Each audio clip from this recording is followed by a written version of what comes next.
before we actually start with our sessions, with our panels, you've probably seen it on Swapcard, there's loads of stuff we're going to do today. I want to talk about a topic that is actually quite important to us.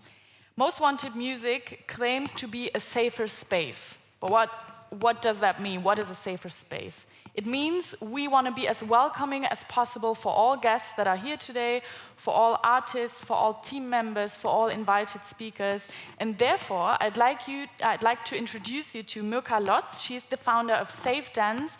And together with us, she developed our awareness concept for this day that she's going to present to you in a second. We're very happy to welcome her, Mirca Lotz.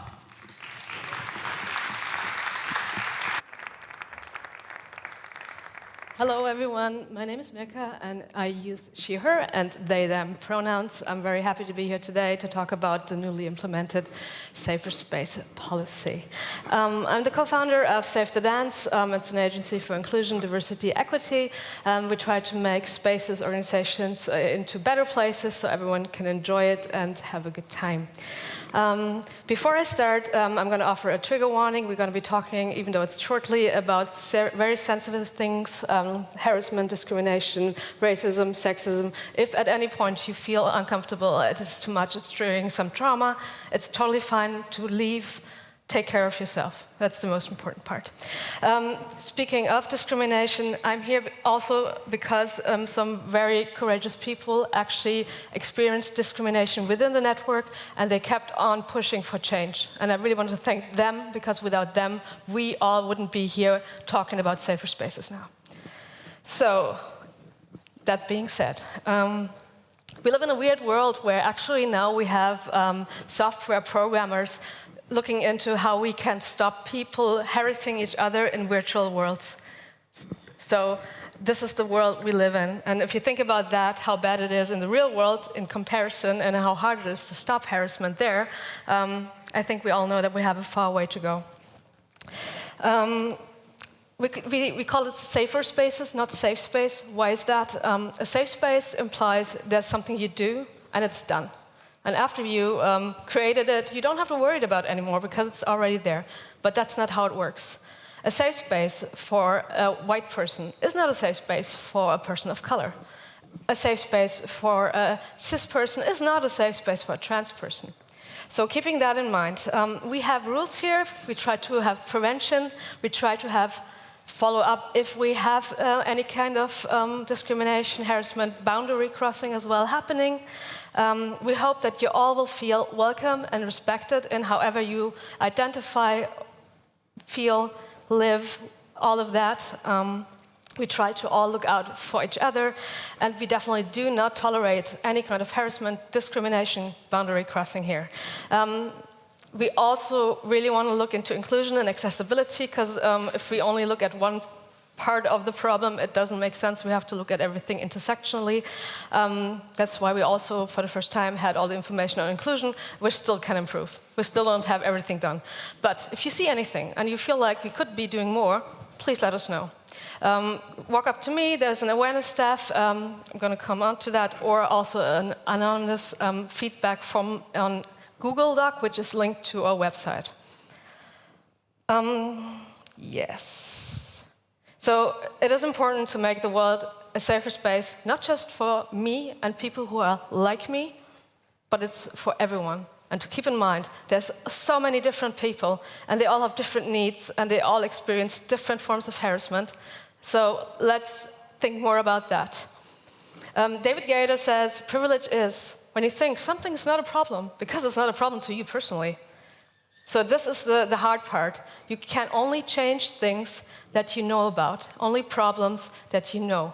And this is why you have to actively think, how many privileges do I have, and what other forms of discrimination, of experiences are around there? Because this is the only way you'll know.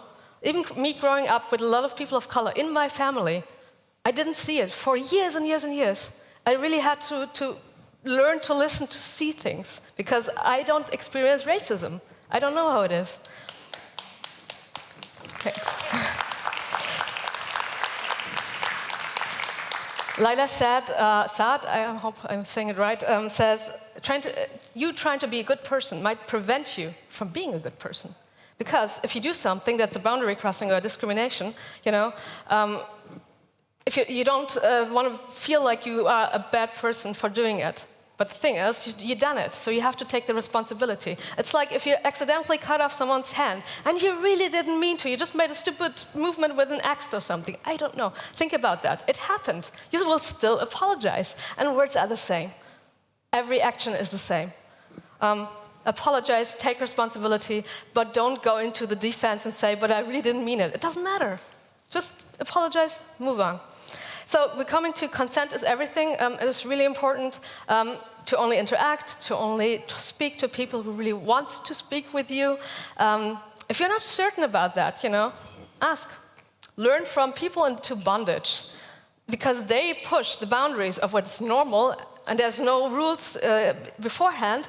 They have to talk about everything before to make it safe for everyone. And this is what we all should be doing more. So respect boundaries, only yes means yes, and a lack of a no is not a yes. If someone's passed out, for example, and can't say yes anymore, that is not a no, or no, actually can't say no anymore, that's not a yes either. So don't touch people, try really not to do that, also not on the shoulder or anywhere else. If you need to pass through, for example, try to raise your voice, raise it again, move around. And if you really, really, really need to go through, stay on the shoulder, not down below. It's really uncomfortable. And it happens so often in clubs. What happens is also that very small things can be, for you, it means nothing. But for someone who's experienced trauma, sexualized violence, etc., it can be really triggering. And it can mean the end of an evening to someone. We believe survivors, I think this is the most important part. So if anything happens, we will not question what is your feeling. If it is your feeling, that's it. And we'll follow up on that, and we'll be there with you, and we'll stand in solidarity. It also means those rules apply to everyone here. There's no one different. No one on the team is different. No one as an artist. Even if the head of the whole festival does something, that's it. We're going to try and make everyone on the same level. It's really important. One of the last things I'm going to say, it is happening so often. Gender is not a visible thing. Keep it in mind. I know we use, especially in German, a lot of gendered languages, and it's really hurtful. As a non-binary person, I experience this all the time, and it is really hurtful. I can say a microaggression itself, a little like a needle stinging you once. It's not so bad, but every day you have 100 of them, and then you bleed all over, and the next day it happens again, so your whole body aches. That's the same thing. Keep it in mind. So no gendered language like ladies first, or real man, anything like that. Try to not do it. If you catch yourself doing it, apologize, move on. Try to be better. Share your pronouns. I think, I put it on my wrong, but there are pronoun stickers. If you haven't had them yet, feel free to do it, especially those people who are cis, who are actually have it easy. Be supportive, be an ally to trans people. All toilets, by the way, at Kulturbrauerei are all gender. I think there's one sign which we can't reach, but it's still all gender, just don't worry. If you feel, in any case, you need support, we have the team. One of them will be running around. They are wearing a red backpack with a big bright A and a light chain on it. And the other person will be always at the awareness point today. It's over in Palais.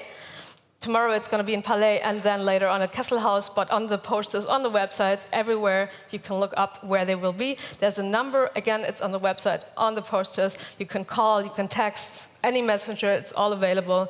Yeah, I think we're getting to the end of it all. If you yourself witness something that's not about you, please also take care of that. Notify the awareness staff, let us know that something happened.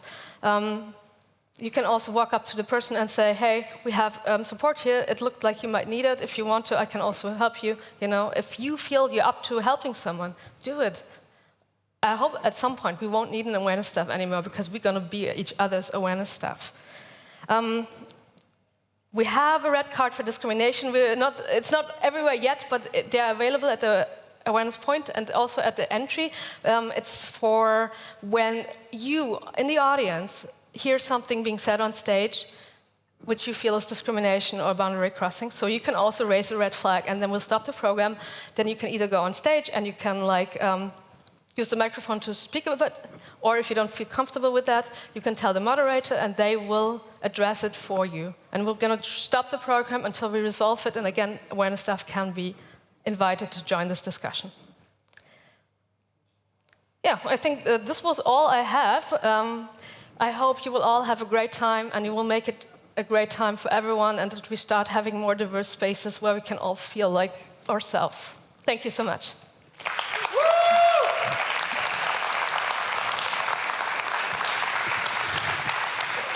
Thank you for this introduction. Also, thank you for reminding me of presenting my pronouns again. My pronouns are she, her. So just a quick roundup so that everybody is on the same page. We have an awareness team that is around. Yes. That I can see from the A on their back, right? Red backpack, Red right, backpack. Yellow A. Perfect. Yes. This is how we will see the awareness team. And we also have the red cards available for any of you who feel there's some need to talk about things that were said, you feel discriminated, just raise them and I will handle the situation. Thank you very much for this introduction, Mirca. Thank you.